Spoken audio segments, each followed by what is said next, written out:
Hello, hello, bonjour à tous, j'espère que vous allez bien, c'est Claire. Bienvenue dans cette nouvelle vidéo où je partage avec vous comment je réalise les pâtes fraîches à la maison sans appareil. Pour la recette, on aura besoin de 180 g de farine, 250 g de semoule extra fine, c'est vraiment important, extra fine, d'une pincée de sel et de 3 œufs. Et si vous n'avez pas de semoule extra fine, remplacez simplement la quantité de semoule par la farine. Directement sur le plan de travail, je verse les 150 g de semoule et les 180 g de farine avec le sel que je vais bien mélanger.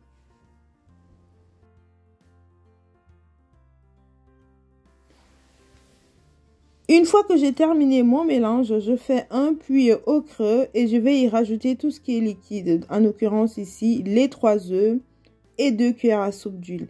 Alors, j'avais oublié l'huile. D'ailleurs, je ne voulais pas présenter dans les ingrédients, mais j'ai mis un peu plus tard, donc rajouter directement l'huile à ce moment. Vous verrez d'ailleurs un peu plus tard dans la vidéo quand j'ai intégré l'huile. Et là, je vais tout simplement bien mélanger la pâte afin que tout soit bien rassemblé.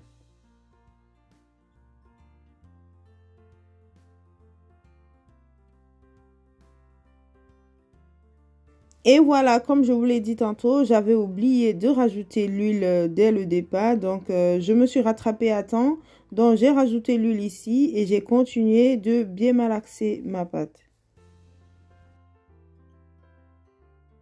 Et je vais bien intégrer l'huile à ma pâte. Une fois que c'est fait, je forme une boule et je vais pouvoir emballer ma boule. Je vais laisser reposer pendant environ 30 à 1 heure pour que la pâte soit beaucoup plus pratique à utiliser par la suite. Et après repos, je ressors ma pâte. Alors, je vais la couper en 4 pour pouvoir travailler beaucoup plus facilement. Je vais me servir de mon rouleau pâtissier pour bien aplatir la pâte. Il faut aplatir le plus finement possible que vous pourriez. Et en rajoutant sur la pâte au besoin un peu de farine pour éviter que ça ne colle.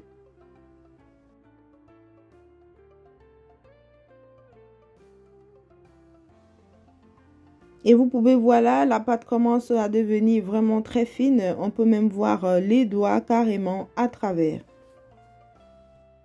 J'ai fait le maximum que je pouvais. Donc, faites pareil. L'essentiel, c'est que la pâte ne soit pas épaisse. Et par la suite, je vais tailler les bords. Comme ça, je pourrai avoir des pâtes qui auront la même taille.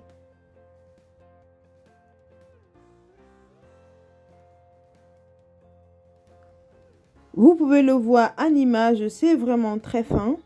J'aurais pas pu faire mieux que ça.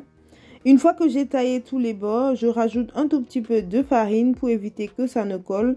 Et je vais replier la pâte sur elle-même, rajouter de nouveau la farine et replier. Et voici ce qu'on obtient. À ce stade, je vais me servir de mon couteau pour pouvoir donner la forme souhaitée à mes pâtes. Et voilà ce qu'on va obtenir. Et je vais continuer de tailler ainsi jusqu'à épuisement de la pâte.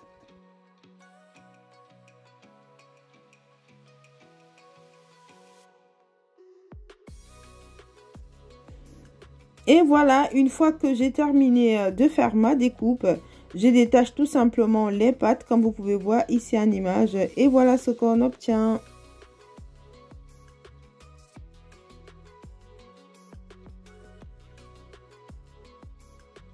J'avais découpé la pâte en 4, donc je vais continuer pareillement que le premier processus. Donc j'aplatis, par la suite je plie et je fais mes formes comme vous avez vu tout à l'heure. Je fais ça 4 fois quoi, jusqu'à épuisement de la pâte.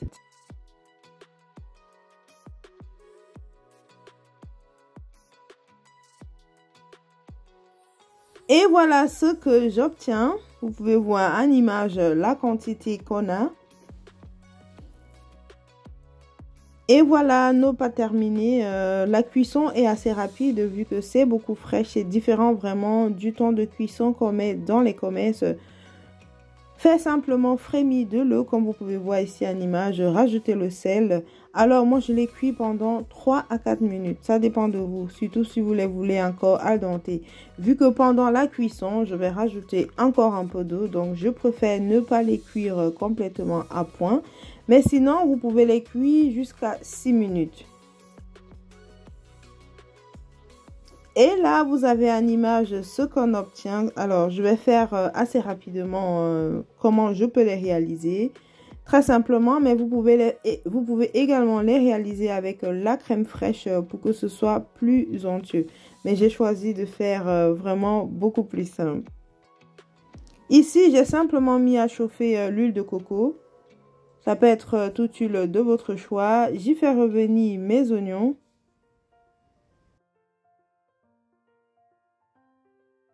Et par la suite, j'y rajoute les crevettes que je vais laisser revenir pendant quelques minutes.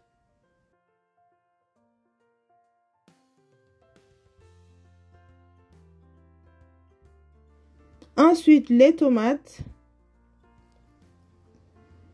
les poivrons et le piment. Le piment, c'est complètement facultatif. Je vais bien mélanger. Je rajoute mon sel, mon assaisonnement vert ainsi que mes épices.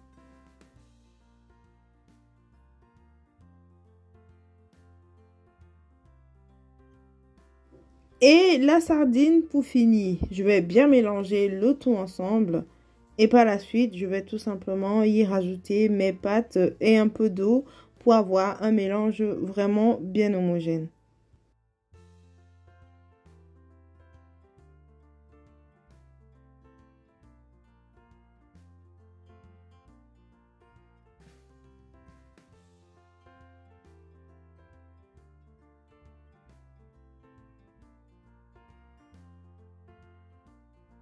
Ici, j'ai rajouté du paprika à mon mélange pour avoir un peu de couleur. Vous pouvez rajouter le concentré de tomate à la place, mais ça reste facultatif.